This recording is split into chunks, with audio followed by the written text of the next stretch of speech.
Ramayapatnam port south coastal డిస్ట్రిక్ట్స్కి ఒక group engine లాంటిది.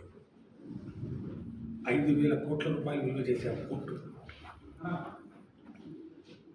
90% పనులు వైసీపీ ప్రభుత్వం జగన్మోహన్ రెడ్డి గారు ముఖ్యమంత్రిగా ఉన్నప్పుడే పూర్తి చేయడం జరిగింది. కేవలం 5% పనులు మాత్రమే మిగిలి ఉన్నాయి. ఆ పనులు పూర్తి చేసి ఆ పోర్టును మరి వాడుకలోకి తీసుకొస్తే ఖచ్చితంగా మరి సంపద సృష్టిస్తామని చెప్తున్నారు కదా ఈ యొక్క ప్రభుత్వం. దానికి ఒక తార్కాణంగా ఈ యొక్క పోర్టు మిగులుతుందనే ఒక ఆలోచన మరి ఎందుకు చేయలేదో నాకు అర్థం అవుతుంది.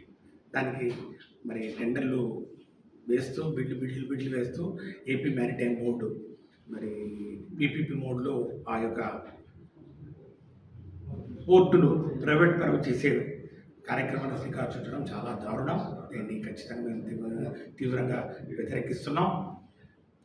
అది కూడా 50 సంవత్సరాల పాటు ఈ పోర్టును లీజుకిస్తూ 1,500 కోట్లు ఇస్తే చాలు, 750 కోట్లు ముందు ఇవ్వండి, 750 కోట్లు మరి కమర్షియల్ ఆపరేషన్ డేట్ తర్వాత ఇస్తే సరిపోతుందని చెప్తూ మరి ఈ పోర్టును ఈ విధంగా జగన్మోహన్ రెడ్డి గారు ఎంతో మరి దూరదృష్టితోటి సంపదలను సృష్టించాలని చెప్పి లక్షల కోట్ల రూపాయలు మరి విలువ చేసే ఆస్తులు సృష్టిస్తే వీటన్నింటినీ కూడా ఈ విధంగా ప్రైవేట్ పరం చేయడం ఎంతవరకు సమంజసమని చెప్పి మేము ప్రశ్నిస్తా ఉన్నాం. ఇదొకటే కాదు, హాస్పిటల్ దగ్గర నుంచి మొదలుపెట్టారు. మెడికల్ కాలేజీలు, హాస్పిటల్స్, పోర్టులు, ఫిషింగ్ హార్బర్స్, మెడికల్ సర్వీసెస్, మరి ఇన్సూరెన్స్, బీమా సేవలు అని చెప్పి ఈరోజు అన్నీ కూడా ప్రైవేట్ పరం చేయడం ఎంతవరకు సమంజసం. ముఖ్యంగా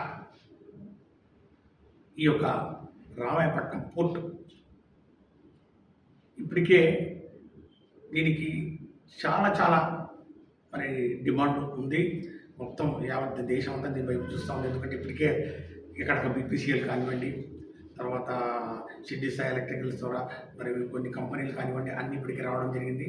4 బర్తులు పూర్తయిపోయాయి, బ్రేక్ వాటర్స్ అయిపోయినాయి, సబ్స్టేషన్లు అయిపోయినాయి, ఆఫ్ షోరు, ఆన్ షోరు, మరి buildings, administrative buildings, customs buildings, handling points, connectivity చాలా చక్కటి కనెక్టివిటీ, నేషనల్ హైవే తోటి కనెక్టివిటీ, మరి తెట్టు రైల్వే స్టేషన్ నుంచి రైల్వే కనెక్టివిటీ, ఇన్ని హంగులు అన్నీ ఏర్పాటు చేసి కొంచెం ఇంకొక 5% పూర్తి చేయాల్సినటువంటి కార్యక్రమాలు ఉన్నాయి. ఈరోజు మీరే ఆ టెండర్ డాక్యుమెంట్లు చాలా స్పష్టంగా చెప్పారు, అన్నీ కూడా రెడీ ఉన్నాయి. అపెండిక్స్ 11, అపెండిక్స్ 12లో ఇవన్నీ మేము హ్యాండ్ ఓవర్ చేస్తామని చెప్పారు. ఇది ఒకసారి ఈ రాష్ట్ర ప్రజలందరూ కూడా గమనిస్తూ ఉన్నారు. ఈ కూటమి ప్రభుత్వం ఈ విధంగా